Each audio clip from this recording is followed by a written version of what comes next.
मेरे सभी प्यारे सम्मानित मित्र, मेरा अभिवादन स्वीकार करें। मैं डॉक्टर एस.के. शर्मा। मित्रों, आज मैं आपके समक्ष उपस्थित हूँ एक केस के बारे में बताने के लिए कि यदि किसी व्यक्ति विशेष का ऑपरेशन हो गया है, अगर उसकी लंबी हड्डियाँ जैसे जांघ या पैर या बाजू, इनकी हड्डियाँ अगर टूटी हैं, तो मिनिमम ये मानकर आप रखिए कि 4 से 6 महीने तक उसमें सूजन, दर्द आदि रह सकता है। तो यदि मान लें आपका मन घबराता है या कोई ऐसी चीज़ है, या आप अन्य डॉक्टर्स को भी दिखाते हैं अपने प्राइमरी डॉक्टर को छोड़कर दूसरे डॉक्टर को, तो इस समय आप थोड़े से सतर्क रहें, क्योंकि आपको कई बार ऐसी सलाह मिलती है या तो आप बहुत ज़्यादा घबरा जाएंगे, या कई बार डॉक्टर्स परस्पर राइवलरी, आपसी प्रतिद्वंदिता के तहत इतना भला बुरा कहना शुरू करते हैं या आपकी प्रोग्नोसिस इतनी वर्स्ट बताते हैं कि आप घबरा जाते हैं।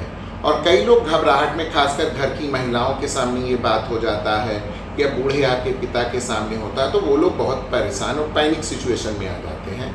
और कई बार बगैर सोचे समझे या आप अपने प्राथमिकी डॉक्टर से बगैर मिले हुए यदि सर्जरी करा लेते हैं, तो आप ये मान कर चलें कि आप तन से, मानसिक रूप से और आर्थिक रूप से, तीनों चीज़ों की तरफ से आप भय दोहन के शिकार हो जाते हैं। इसके लिए मैं आज आपको एक एग्जाम्पल बता रहा हूँ कि मैंने एक लड़के के पैर में, जो कि एक क्लोज्ड टिबिया का फ्रैक्चर था, और बेसिकली मैंने उसके में फ्लेक्सिबल नेल डाली थी, और जब फ्लेक्सिबल नेल डाली थी सब कुछ 100% रिड्यूस था। वो थोड़ा शॉर्ट ऑब्लिक टाइप का फ्रैक्चर था, जैसा कि मित्रों आप इस वीडियो में देख रहे हैं, जो इस पिक्चर को मैंने यहाँ पर आपको दिखाया है। अब आप इस फ्रैक्चर को अगर देखेंगे तो इसमें मैंने फ्लेक्सिबल नेल डाली है, और फ्लेक्सिबल नेल के बहुत तल्लीनता से न वो उनके एंकल में पेन कर रहा है, न वो घुटने में चुभ रहा है, बट हाँ 4 से 6 महीने कई बार वो फ्रैक्चर साइड पे पेन कर सकता है। अच्छा, पेन का सेंस क्या होता है मित्रों? अगर पेन कर रहा है, दर्द कर रहा है, तो इसका मतलब ये है कि आपकी हीलिंग प्रोसेस चल रही है। हमारे विभाग में 2 चीज़ें बहुत ध्यान रखिएगा अस्थि रोग में। यदि दर्द बिल्कुल नहीं है और ख़त्म हो गया है, तो या तो वो 100% जुड़ गया है, या तो वो 100% नॉन यूनियन नहीं जुड़ा है। अगर निश्चित समयावधि के पहले आप उम्मीद कर रहे हैं कि जुड़ने के पहले, तो मित्रों जैसा इसमें बच्चे में डाल दी गई सारी चीज़ें थी। इस लड़के का विश्वास बड़ा शानदार था।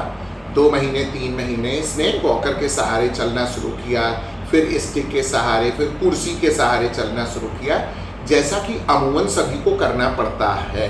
अच्छा, एक लेग ब्रेस हम लोग दे देते हैं कि एक एक्स्ट्रा सपोर्ट हो जाता है, मगर इस बीच में थोड़ी सी सूजन आना, दर्द होना, इस लड़के को थोड़ी सी घबराहट हुई। जैसा कि इस लड़के का अपना कहना था, इस लड़के की जो भी स्टेटमेंट थी, चूँकि यह पढ़ा लिखा लड़का था और एक फार्मा कंपनी में काम भी करता है, तो इसे बहुत, मुझे नहीं लगता है कि बेवकूफ़ बनाया जा सकता था, मगर हाँ कई बार पढ़े लिखे लोगों में भी कम अकली की चीज़ें पाई जाती हैं।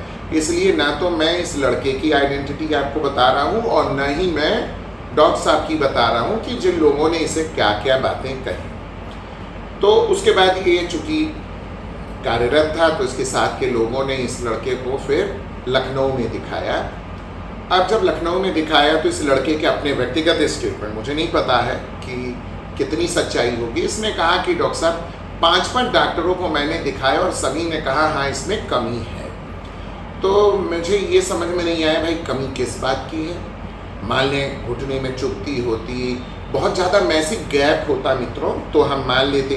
कई बार ऐसा भी होता है, इम्प्लांट अगर बहुत लूज या सॉफ्ट है तो पैरों में लोचपन आता है, जैसे वो तिरछे होने लगते हैं, ऐसी भी कोई चीज़ नहीं थी। उसके बाद इस लड़के की उन लोगों ने रिवाइज सर्जरी कर दी और फ्लेक्सिबल नेल निकाल करके रसेल टेलर नेल इन्होंने लगा दी। अब जब रसेल टेलर नेल लगाई तो मित्रों देखिए, फ्लेक्सिबल नेल और रसेल टेलर नेल में अंतर क्या होता है। ये जो रसेल टेलर नेल होती है, माफ़ करें फ्लेक्सिबल नेल मैं पहले बता रहा हूँ, इसमें ऑन द फर्स्ट डे से डायनेमाइजेशन होता है, मतलब आपका फ्रैक्चर साइड जो है वो आपस में चपकता है। तो ऐसा पेन आपको तुरंत नहीं ख़त्म होगा, आपको 1 महीना 1.5 महीना लगेगा। बट फ्लेक्सिबल नेल जहाँ पर आप डायनेमाइज है फर्स्ट डे से, इसके यूनियन के रेट तकरीबन 99% होते हैं। बट आप मेरे दाहिने बगल अगर देखेंगे तो यहाँ पर आपको एक स्टैटिक नेल दिख रही है, Russell Taylor nail. Russell Taylor nail को ऊपर और नीचे लॉक कर दिया जाता है। अच्छा, लॉक कर देने से एक चीज होती है कि ऐसा माना जाता है कि फ्रैक्चर कोलैप्स नहीं करेगा, फ्रैक्चर रोटेट नहीं होगा। मगर मित्रों ऐसा होता है कि पैर की हड्डी या जंघे में रोटेशन नहीं हो पाता, क्योंकि अगर वो चीज़ें ऐसी टूटी हुई हैं कि जहाँ पर आपको एक ऑब्लिक है या कहीं खोंचे टाइप में टूटा है, तो वो चीज़ फिर रोटेट नहीं करती है। तो मित्रों, डालने को मैं ये भी नेल डालता हूँ, ये भी डालता हूँ, मगर एक चीज़ है, इस लड़के में क्यों फ्लेक्सिबल नेल डाली, उसके एक सबसे बड़ा रीज़न है। फ्लेक्सिबल नेल डाला इसलिए मित्रों क्योंकि इसमें फिबुला नहीं टूटी थी। इस वाले में अगर देखिए तो ऊपर से नीचे तक में फिबुला का कहीं फ्रैक्चर नहीं है।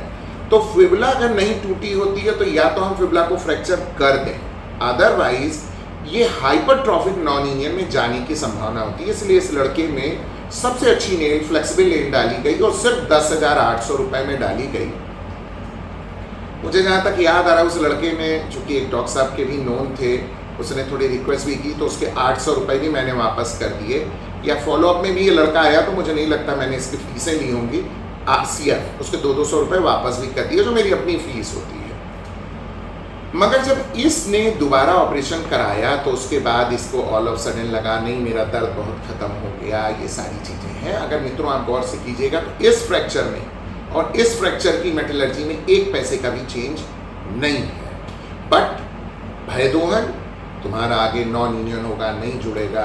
तो इस लड़के ने दोबारा कराया। अब समाज है, सोशल मीडिया है, लड़का भी पढ़ा लिखा था, फेसबुक पर है, मार बाइकॉट सूर्या और पता नहीं क्या क्या, डॉक्टर के नेग्लिजेंस। अब मित्रों देखिए, जब भी कोई ऐसी चीज़ होती है तो मैं ये नहीं कहता कि भाई मैं एक मानहानि का दावा करूं। देखिए एक चीज़ होती है, सोशल मीडिया पर यदि आप किसी चीज़ को डाल भी देते हैं, अगर मैं भी डालता हूं किसी के बारे में और अगर मेरे पास उसका सटीक नहीं सबूत है, तो ये कंपनसेटरी आगे चलकर मुझको कई लाखों में कंपनसेशन देना होगा उस व्यक्ति विशेष की हैसियत से आपने उसकी छवि कितनी धूमिल की है।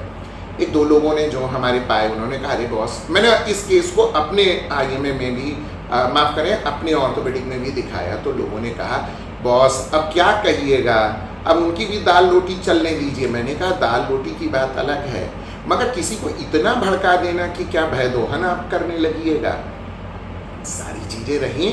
उसके बाद इस लड़के को मैंने एक बार फिर कहा, समझाया, मैंने कहा देखो भाई, तुमने अगर दोबारा किया है तो तुम्हें मुझसे बताना चाहिए था, मुझसे बताना चाहिए था, मुझसे परमिशन लेनी चाहिए थी। और अगर गड़बड़ थी तो मैं डॉक्टर साहब से एक बार बात करता, मैं डॉक्टर साहब से कहता कि भाई आपने अगर ये चीज़ कही है तो किस बिहाफ पे कह रहे हैं। भाई ऑर्थोपेडिक आप भी पढ़े हो, ऑर्थोपेडिक मैं भी पढ़ा हूँ, मैं भी MS ऑर्थोपेडिक हूँ, करने वाले आप भी MS ऑर्थोपेडिक हो, तो ऐसा आपको क्या कमी मिल गई। चूँकि ये वीडियो हर जगह जाएगा, मैंने कई ऐसे वीडियोस बनाए हैं, गलत सलाह से बचें। और सही बता रहा हूँ मित्रों, आज के समाज में चिकित्सा विभाग को दलालियों ने और दलाल किस्म के डॉक्टरों ने इतना नुकसान पहुंचाया है कि आज की डेट में मरीजों का अपने डॉक्टर पर से भरोसा उठ गया है। मैं आपको बिल्कुल सच्चाई बता रहा हूँ और यही सच है।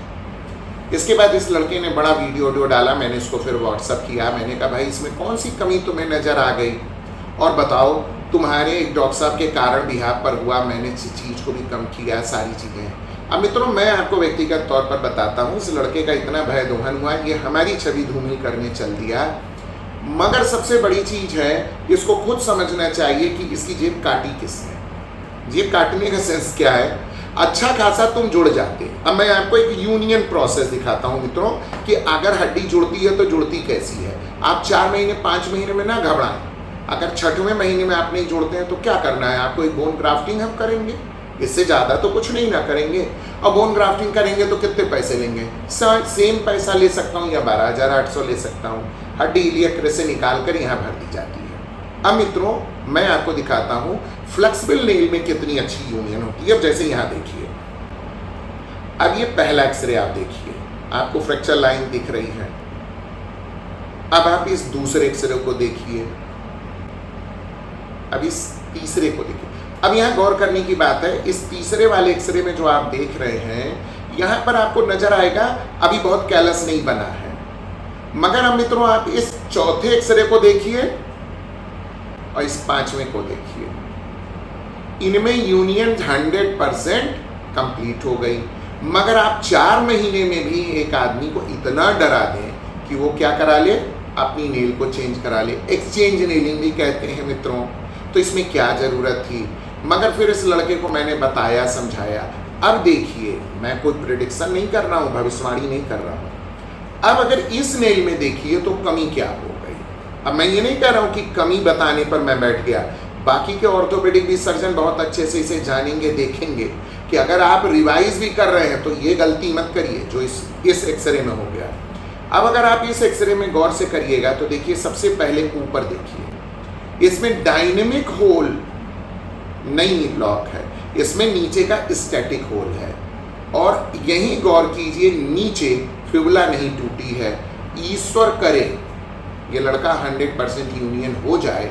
वैसे भी ये यूनियन प्रोसेस यहाँ माइनर था, रिम्ड नेल डाली गई है। तो अब अगर आप यहाँ गौर कीजिए, ये हाइपरट्रॉफिक नॉन यूनियन में जा सकता है। अगर यह लड़का बहुत तेजी से वजन नहीं लेके चला तो फिर ये नॉन यूनियन में हो जाएगा।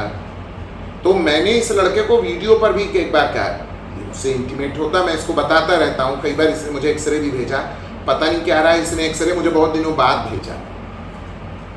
तो जब मैंने इसके इस एक्सरे को देखा तो मैंने इसको एक पॉइंट किया है। अब 5 महीना इस लड़के को बीता है।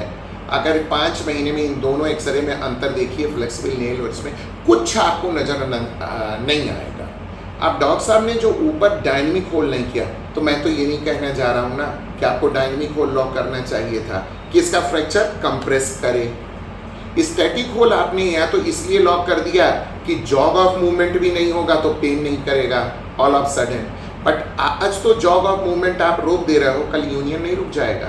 ईश्वर करे जुड़ जाए, मैं ये कह रहा हूँ। तो मैंने इस लड़के को सलाह दिया है कि 6वें महीने में बेटा तुम ऊपर का स्टैटिक होल स्क्रू निकलवा लो, नहीं तो ये हो जाएगी नॉन यूनियन हाइपरट्रॉफिक, क्योंकि देखिए यहाँ फिबुला फ्रैक्चर नहीं है। तो ये ऑर्थोपेडिक सर्जन बहुत अच्छे से जानते हैं कि आखिरकार फिबुला अगर नहीं टूटी है तो आपको फर्स्ट डे फ्लेक्सिबल नेल डालनी है या रसेल टेलर नेल डालनी है। बट समाज है, समाज में 10 तरीके के लोग हैं, किसी को समझाया नहीं जा सकता है, ना किसी को बुद्धि दी जा सकती है। और सही बता रहा हूँ, सत्य आज की डेट में बहुत गवाहियाँ देने लगा और असत्य को गवाहियाँ नहीं देनी है। मगर हाँ, संसार में अभी भी देर है, अंधेर नहीं वाली बात है, क्योंकि जितने भी असत्य और झूठी चीज़ें डॉक्टर्स बीच में कर रहे हैं, इन्हें एक सजगता में रखना है। जीवन भर याद रखिए, बाप जो करता है वह उसका बेटा भोगता है। आप स्वयं अगर डॉक्टर बन गए हैं तो आप इस कुर्सी की मर्यादा करिए। इस कुर्सी का एक भी आप अपनी गरिमा के विरोध में जाकर कुछ भी मत ऐसा करिए जिससे, ये तो पहली चीज़, इस डॉक्टर प्रोफेशन बदनाम हो, और दूसरी सबसे बड़ी चीज़, आपकी आने वाली वंशज इसका दुख भोगे। तो मित्रों, इस तरीके से मैं शुभकामनाएं देना चाहूँगा इस लड़के को भी जिसकी यह नेलिंग हुई है। ईश्वर करे यह लड़का 100% जुड़ जाए। मगर हाँ, मैं अपने अन्य मरीजों को भी यह सलाह देना चाहूँगा, सम्मानित मित्रों को, आप कभी भी बेवकूफ़ी नहीं करेंगे और ज़रूर से ध्यान रखेंगे कि अगर यह चीज़ नॉन यूनियन में जाती है तो आपको बोन ग्राफ्टिंग करानी है। किसी भी सर्जन ने अगर ऑपरेशन किया है, किसी भी ने, तो आप उस पर विश्वास मत खोलिए। सबसे पहले अगर दूसरा डॉक्टर कुछ भी कहता है, आप अपने पहले वाले डॉक्टर साहब से संपर्क करें। मुझ पर कई ऐसे केसेज आते हैं जिसमें लोग ये जानना उत्सुकता होते हैं, डॉक्टर साहब मैं जुड़ूंगा कि नहीं। मैं यही एक बात कहता हूँ, अगर सही है तो सही है, और अगर उसमें कोई कमी है तो मैं ये ज़रूर पॉइंट आउट करके लिख देता हूँ। आप डॉक्टर साहब के पास जाइए, उनसे कहिए अगर हो सके तो स्क्रू निकाल दें। अब इससे ज़्यादा तो मैं नहीं कर सकता। तो मित्रों, मैं समझता हूँ आज आपका बहुत ज्ञानवर्धन हुआ होगा इस केस के रिगार्डिंग। मैं इसके बाद एक दूसरा भी आपको केस अभी दिखाऊंगा और वो उसकी भी वीडियो भेजूंगा, जिसमें एक लड़का सेम कंडीशन में फिबुला की फिबुलेक्टमी नहीं हुई थी और अपने फिबुला फ्रैक्चर भी था, बट मुझे अंत में जाकर उसकी फिबुलेक्टमी करनी पड़ी। उसका भी बड़ा भय दोहन हुआ। ये बात अलग है, वो थोड़ा सा कंपाउंड इंजरी का केस था। तो मित्रों, मैं समझता हूँ आप सजगता करेंगे, सावधानी पूर्वक अपने इलाज को आगे बढ़ाएंगे और इसी तरीके से मैं आपको ये वीडियो पर आपसे विदा चाहूँगा। बहुत बहुत धन्यवाद। मैं डॉक्टर एस के शर्मा।